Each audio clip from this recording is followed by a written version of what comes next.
Eagle 6-1 Tango Roger. Oh, got it! Whole fleet of them. Look on the ASA. My gosh. They're all going against the wind. The wind's 120 knots from the west. Look at that thing, dude. Claiming extraterrestrial crafts were recovered and have been kept secret by the United States government. Who made them? Where are the manufacturing facilities for these?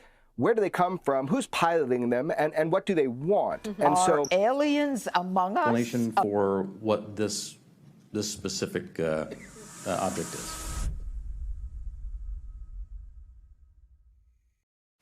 Today, UFOs and UFO conspiracy theories have become a giant part of popular culture.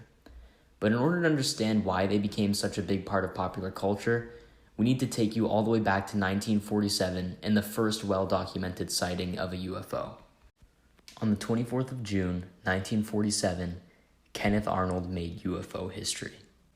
One thing to keep in mind when learning about the Kenneth Arnold UFO sighting and why it was so important and why it gained so much steam in the early days of UFO reporting is because Kenneth Arnold wasn't your everyday recreational pilot. He had over 9,000 hours of flying experience, and he had also founded the area's Search and Rescue Pilots Association. So, when Arnold learned that a Marine Corps transport plane had crashed nearby and that there was a significant reward of $5,000 for finding the crash site, he went for a ride. He departed Chehalis, Washington in the afternoon and took a slightly unorthodox route in hopes of increasing his chances of finding the crashed plane. Having flown for a long time, with no sign of the lost aircraft, Arnold decided to turn around for another pass. Shortly after doing so, he witnessed a bright flash of light. He claimed they emanated from 9 shiny objects flying in an echelon formation about 5 miles long. Arnold described each object as circular, about 100 feet across, and with no discernible tail. The objects periodically flipped, banked, and weaved side to side, quote, like a tail of a Chinese kite, end quote. He calculated the objects were flying about 1,200 miles per hour, 2 times faster than any airplane known at the time. Now, at first, it might seem crazy to believe one man when he says that he saw 9 mysterious aircrafts moving at 2 to 3 times the speed of anything humans had ever seen before. However, when newspapers started publishing stories about Kenneth Arnold's sighting and his comments on his sighting, his claim became increasingly more credible as other people started backing up his claims and saying that they had seen similar things. For example, a well-known nature watcher within the community said he had witnessed the exact same thing at the exact same time flying near Mount Rainier. Even more importantly was when a man in Arizona heard a weird noise and saw a very bright flash of lights outside of his house. Being an amateur astronomer himself and an amateur photographer, he decided to go outside with his camera and see what he could take a picture of. He managed to snap 2 photos of a UFO that looks much like the one Kenneth Arnold described in his initial report. Kenneth Arnold responded to the published photographs saying, "That is exactly what I saw on my journey over Mount Rainier." This was coincidentally at the beginning of the Cold War. One of Arnold's first thoughts was that he was seeing U.S. jet planes. Yet his sighting was so troubling, he reported it to the media in an effort to find out what he saw. Much of the general public at the time made it to see if the Soviets had developed a saucer or flying wing aircraft using captured Nazi designs and scientists. But this drew a blank, and it was equally clear that it wasn't a U.S. secret weapon either. Debunkers soon turned to claiming such sightings as misperceptions or the product of Cold War hysteria, while believers soon started thinking the saucers were extraterrestrial craft on a mission to save us from starting an atomic war. Concerned that all these UFO sightings would block essential channels of communication and be a psychological weapon by foreign enemies, the policy of the U.S. government agencies soon turned to providing mundane explanations for sightings or covering them up to prevent the outbreak of UFO hysteria. Though these tactics only made it to seem the U.S. and other governments were covering up the subject because they knew more about it than they were willing to say. That same year, the Air Force started a program to investigate UFO sightings called Project Blue Book. Over the next 2 decades, over 12,000 strange sightings were reported to the project. When it was phased out in 1969, around 700 sightings were still categorized as unidentified, according to the National Archives. The initial secrecy surrounding investigations of UFOs, due to concerns that they might be Soviet-made creations, inadvertently fostered conspiracy theories and caused distress among the public. In the early days of UFO sightings, the government was on high alert that these flying objects may be advanced Soviet surveillance or military technology.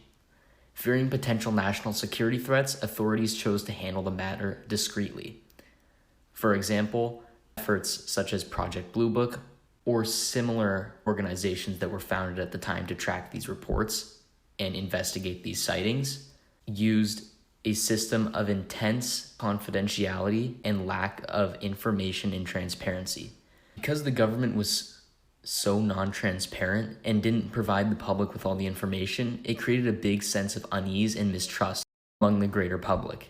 In order to deal with this, conspiracy theories were often used to create explanations, and independent reporting agencies were founded.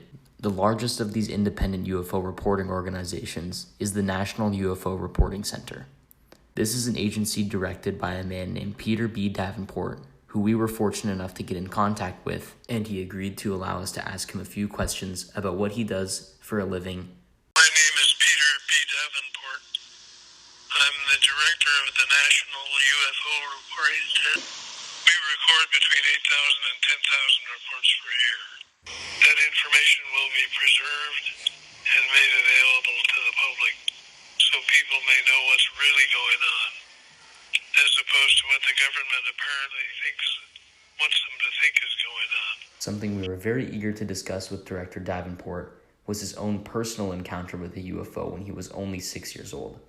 He described the encounter as graphic and very unsettling. Whatever it was not from this planet. Yeah, it was I think a disc-shaped craft. Looked like from the side, it looked like a British rugby ball. Because of this intense UFO encounter in his childhood, he became immediately interested in pursuing a career in UFO reporting and investigation. He was handed down leadership of the National UFO Reporting Center and was able to detail some of his most memorable and important cases that he recorded as the leader of this important organization. I think one of the most impressive cases is the abduction of Travis Walton on the evening of November 5th, 1975, from a forest in Arizona, southeastern Arizona. There were 6 witnesses to his abduction. A craft was seen hovering above or close to him, and he was gone for 10 days, only a few minutes of which he remembers. It was a very impressive, well-documented case. Got national attention.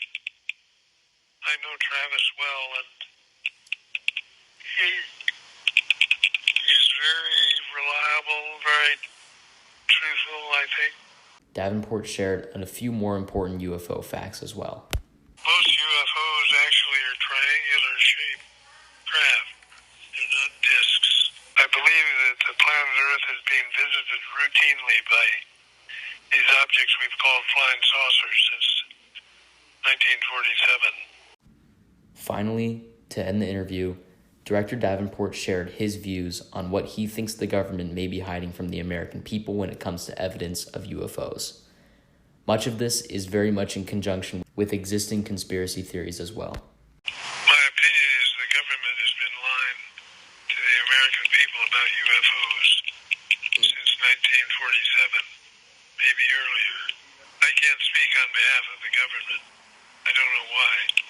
The government has the technical means to know that UFOs are here, and they're, for one reason or another, they're not revealing what they, I suspect, know to be the truth about UFOs. They must have picked up UFOs.